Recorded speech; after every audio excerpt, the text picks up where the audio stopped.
The odds makers here at Caesar's Palace never bet on this. But in a campaign that has seen just about everything, we now have Donald Trump feuding with the Pope. It started when Francis, on his flight home from Mexico, said that if Trump wants to build a wall on the Mexican border, he is not a Christian. Then all hell broke loose. Major Garrett is in South Carolina. For a religious leader to question a person's faith is disgraceful. Donald Trump said Mexico fed the Holy Father propaganda. So they met with the Pope, and they obviously got to the Pope, and they're telling him what a bad guy Donald Trump is. He doesn't know me. And he added this warning. If and when the Vatican is attacked by ISIS, which, as everyone knows, is ISIS's ultimate trophy, I can promise you that the Pope would have only wished and prayed that Donald Trump would have been president.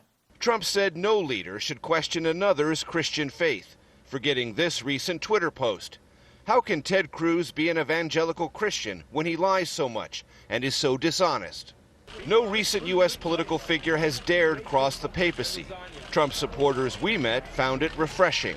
I think it was direct. I think people need to know about what's going on in this world. I thought it was appropriate. I thought he needed to let people know, why the Pope was saying derogatory things about him and the reason behind it. Trump has defied political conventions and manners before, insulting Mexicans at his presidential announcement. They're bringing drugs, they're bringing crime, they're rapists. And dishonoring Vietnam prisoner of war and 2008 GOP nominee John McCain.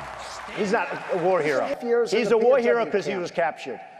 I like people that weren't captured, okay? I hate to tell you. The one constant?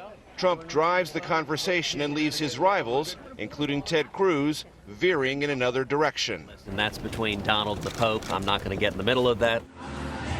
South Carolina is among the safest places for Trump to pick even a small fight with the Pope. Scott, 4 years ago, only 13% of Republican primary voters identified themselves as Catholics, 65% as evangelical Christians.